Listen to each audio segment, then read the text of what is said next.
Yo, what's going on, guys? Winner Kills here, and welcome to Top 4. Yeah, Top 4. I know we don't usually have top cuts, but as I think I mentioned in a previous feature match this week, that there was going to be a Top 4 playoff for a Albaz Strike playmat that Konami sent our OTS store, and we had 3 4-0s, so by the time we ended our 4 rounds of Swiss, so we did a little Top 4 playoff, and decided to record those matches for you guys. And yeah, here we are, so hope you guys are going to enjoy. We have Tri-Lyrilusc on the right versus Tenyi, Punk, Destiny, Adventure, Synchro, and I'd be lying if I said I wasn't sick of these mashup decks with these insanely long names, because it makes making thumbnails and titles just a lot more annoying. And I know that sounds like a very petty thing, but it's actually just annoying. And I'd rather not call it something cringe like based. But hey, it is what it is. And I know also people are going to ask too, because I get a lot of comments about it. Tri-Brigade decklist, Tri-Lyrilusc decklist every day. I'll leave a link to his deck profile, which was posted a few weeks back when he went 7-1 at our mega tournament. And a lot of people, I think, had still asked the list after the fact. So if you want to see it, it'll be up on the channel. It'll be up in the top right. So we're going to see our Tri-Lyrilusc player here, aka C Goody, open with Warbler Sparrow. And also the bird call play here, resolving the Swallow and into Wagtail to go ahead and search that bird call follow-up, which is really, really strong and already into combo here. So we'll probably see him go ahead and... normally in this combo we see a Nerval get summoned off of the Swallow, and that allows to go for other plays like make Farragut, and then go for like Utopic Draco, but this play is probably a little bit safer too, to be totally honest, so you don't commit any Tri-Brigade plays first. Although if the Nerval is brought out, it's usually typically before the normal summon even happens, so if there is a Nibiru, right, or some sort of hand trap, it's really not too impactful because they have not committed their normal summon yet. But we're going to see him go into the Blue Robin, into the Utopic Future, and then into the Future Draco. And then we're going to see him finally commit the normal summon here for Nerval. Nerval effect to go ahead and banish 4 here. And we'll see him go ahead and link 2 into Farragut. And trigger the effects of both Ominous Omen and the effect of Nerval here to go ahead and add. Well, it gets basically add 2 here. We'll see him add Fractal and a copy of DD Crow. So that is a... nice little defensive card on top of everything else right now. That's not going to lose to any board breakers, so adds a little bit of security there. We'll see him go ahead and special summon out the Fractal with Farragut. Fractal effect, banish 2, summon out Bear. And from here, we're going to see him go for the Appaloosa. And yeah, Appaloosa will get the Bear and the Farragut to the grave, obviously, to get that draw, put back, search, revolt, put back, and the 3 monster negates. And yeah, this is actually full combo. I've seen other lines of this deck go for Nerval off of the Swallow, and then they use Nerval for Farragut there. But this is just as good, if not better, because this is going to secure the Appaloosa with the Revolt, with the Utopic Draco.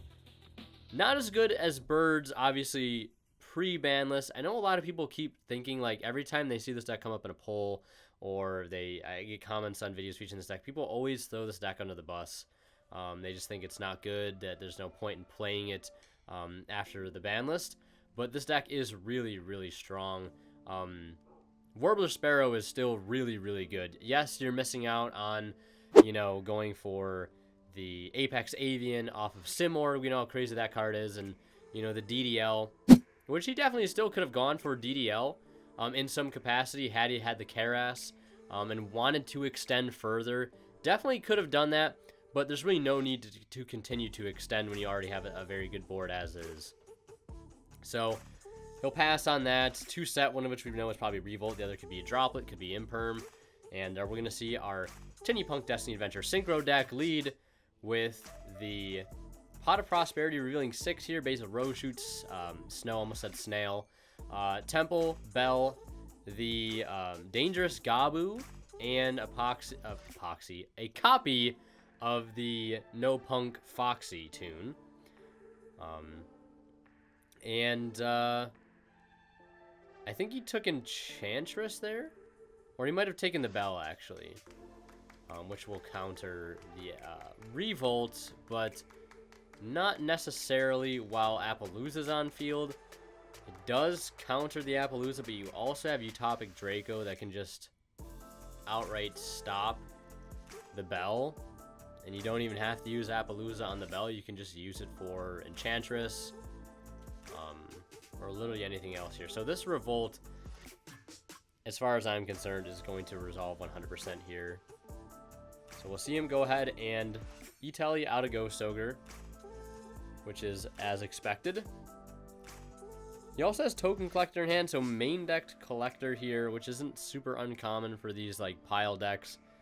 You know, for shooting Riser Dragon to be able to send during the opponent's turn, which doesn't do too much because of Riser's restriction, but it's just like an inherent threat in the graveyard. And I guess we're going to see him commit the normal summon of Token Collector. So he could go for a level 7 Synchro play here.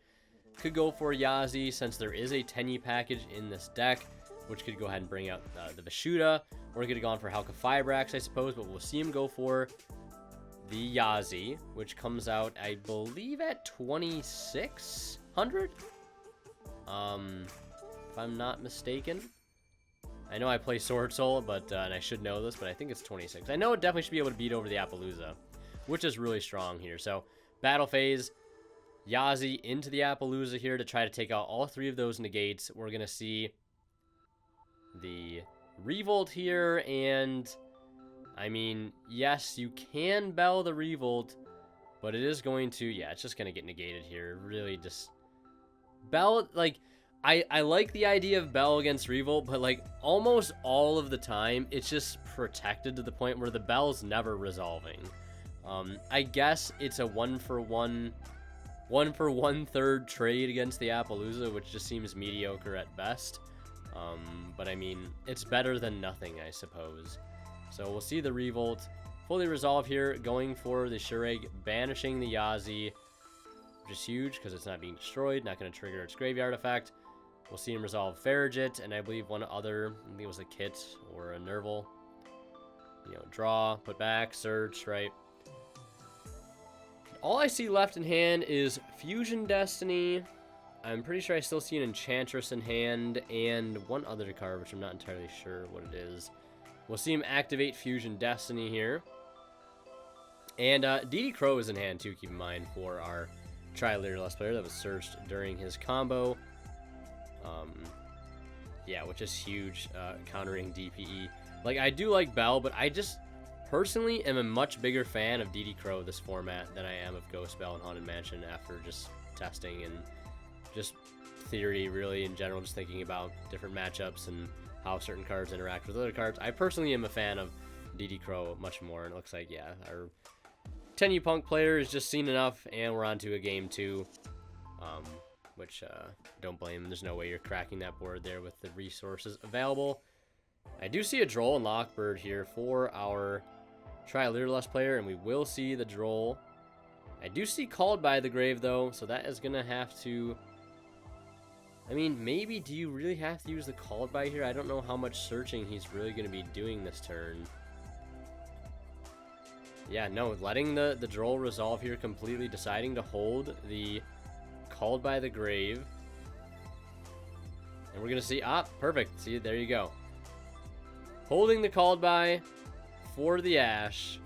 Coming in much more clutch than having Ash on the Droll. I mean, I guarantee he probably would have Called by the Droll in a scenario where the Droll would have made a huge difference. But this is just one of those unfortunate hands where it, you know, Droll really isn't doing anything. This deck definitely can get hurt by Droll just because the Adventurer engine, right? The Adventure engine is very, very susceptible to Droll just because how easily it searches, you know, right off Fateful Adventure. Especially if they search the Equip spell first. That just kind of puts them in a very, very bad spot. Especially if they want to do anything with the rest of their engine and try and search. So, it looks like, yeah, definitely holding that, saving the day 100%. I mean, he does have double Imperm too, which is very high impact against a deck like Tri-Brigade. just hitting, you know, the normal summon Tri-Brigade monster and then the extender of Keras or whatever it may be. Yeah, you still have to worry about the bird engine, which is honestly quite a lot, given that Assembled Nightingale into Zeus is a big threat, especially if the Assembled Nightingale cannot be targeted because of the Sparrow.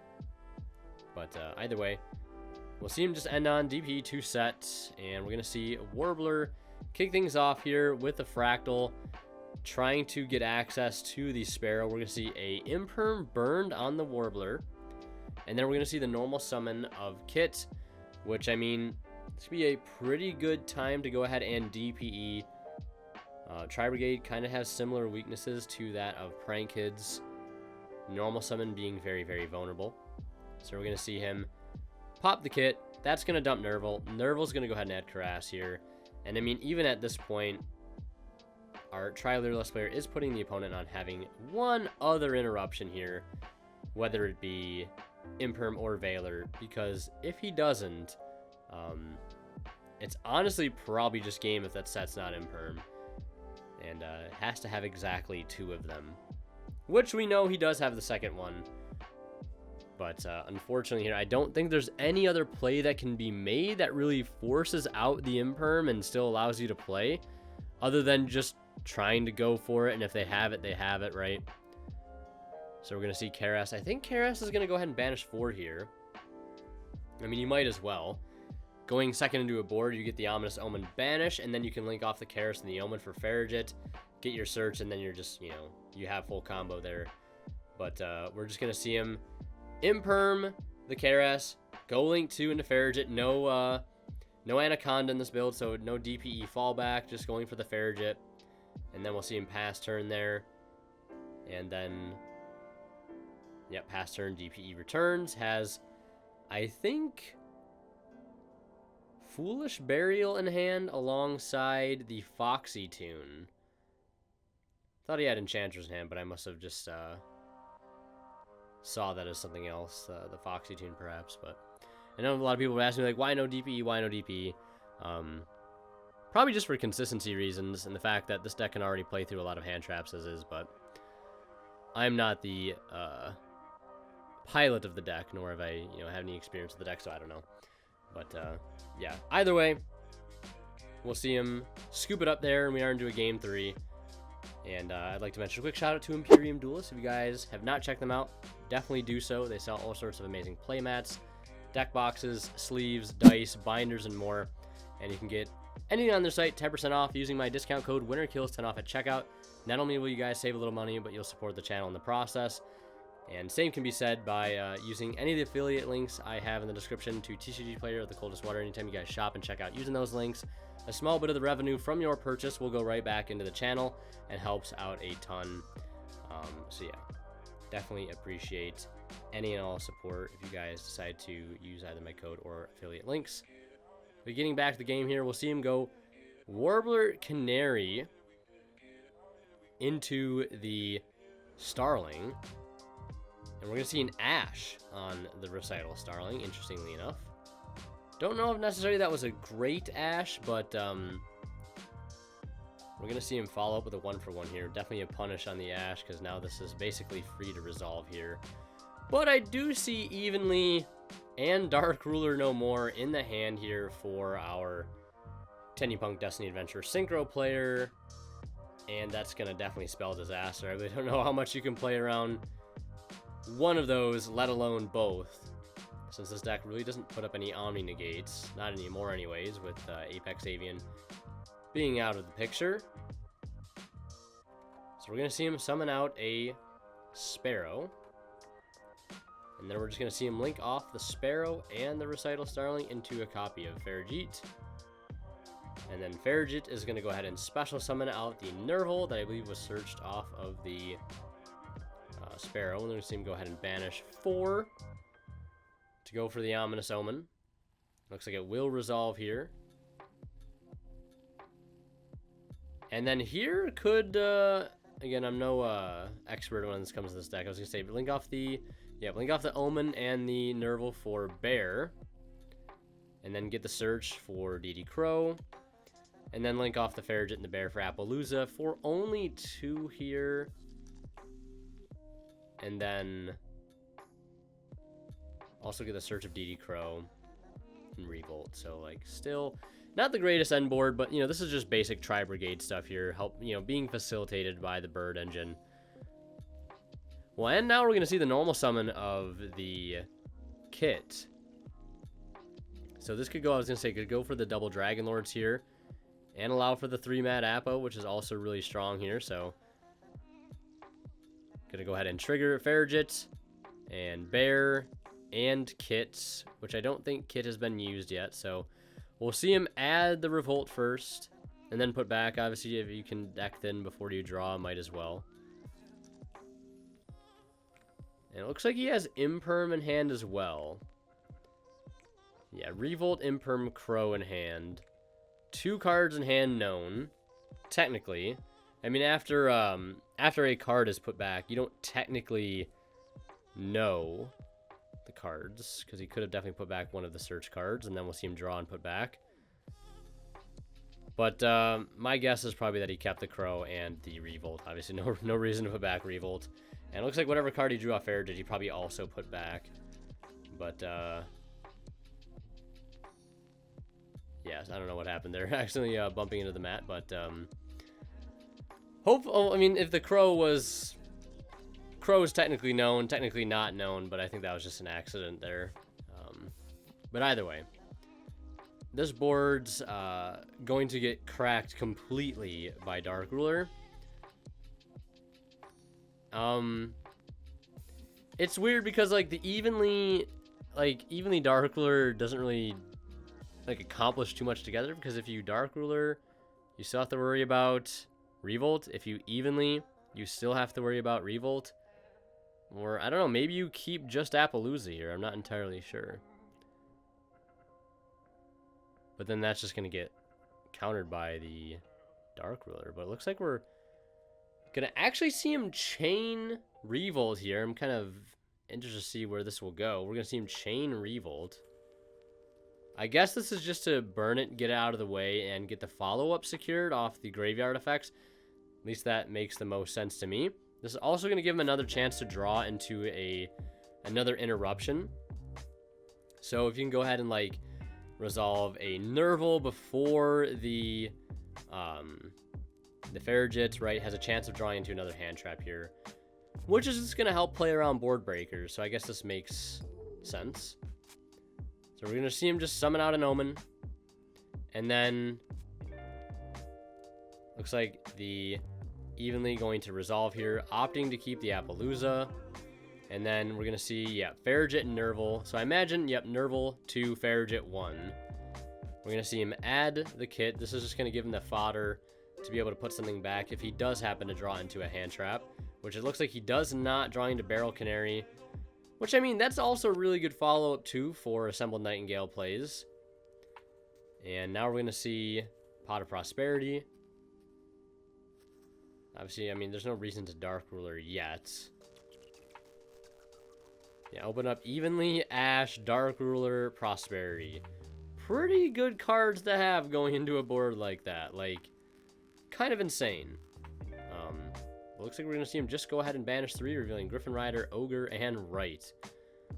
Yeah, talk about an opening. So he has Dark Ruler, Right. Looks like Vishuda and a Punk Monster, which I don't have these Punk Monsters' names memorized whatsoever. I know there's Foxy Toon and Z Amin. Outside of that, and the Dangerous Gabu, but I couldn't tell you which one is which based on artwork, except for Foxy Toon, because that's the one that I've been using in thumbnails and stuff, just because that's the one I had in my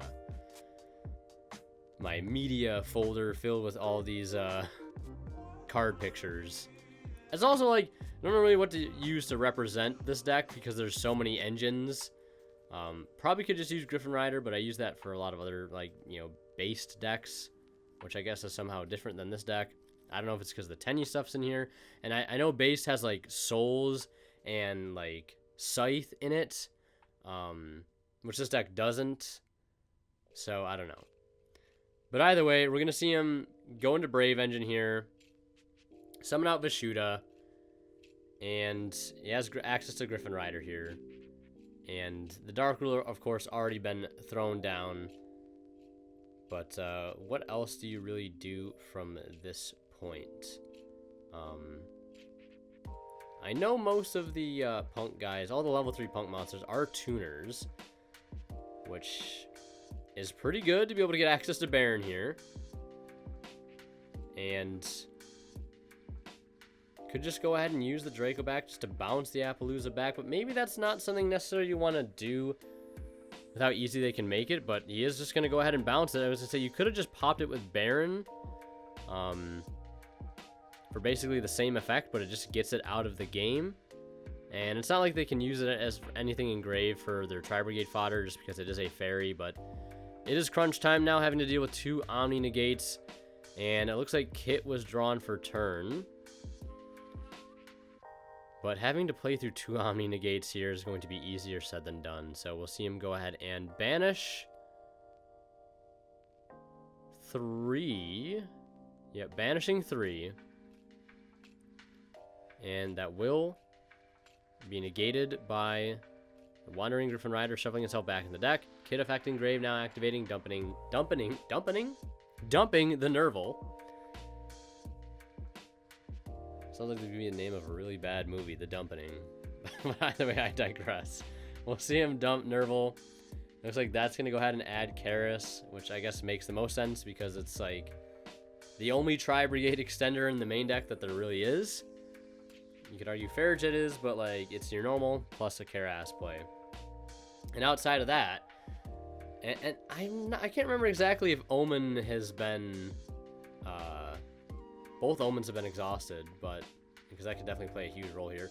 Or you could go into Doom Eagle for access code, and I guess this is probably where you wish you had Barrel Canary in hand still, because having a Barrel Canary follow-up play right now for Zeus, I want to say just actually wins you the game on the spot.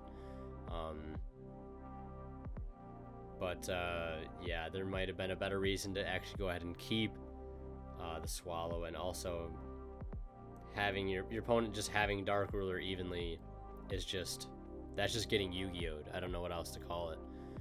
Looks like he's drawn another Pot of Prosperity for turn, which is kind of bonkers. He'll also have access to Griffin Rider again this turn, which is kind of insane. But of course, he'll want to get a monster in hand first, or at least another card in hand first to discard. So we're going to see him activate the effective Fateful here. And he'll add Griffin Rider and just discard the Prosperity, and gonna go ahead and not use the Prosperity here, just gonna go for more damage. We'll see him swinging for 7,000, and we'll see him pass turn there. And now, yeah, now it's really now or never, but it looks like Droplet drawn for turn is not gonna do it. And we're going to see the Tenyi Punk Destiny Adventure Synchro deck take it 2-1 here. If you guys want to see more of my content, click on one of the videos popping up on the bottom of the screen right now. And last but not least, a huge shout out goes to our Divine Level channel members who are Tweeter0226, Pony Star, Cadillacs84, Keith Sidgers, Justin Lamb, Master of Aza, and HCH Cyber. Thank you guys so much for your extremely kind and generous support of this channel.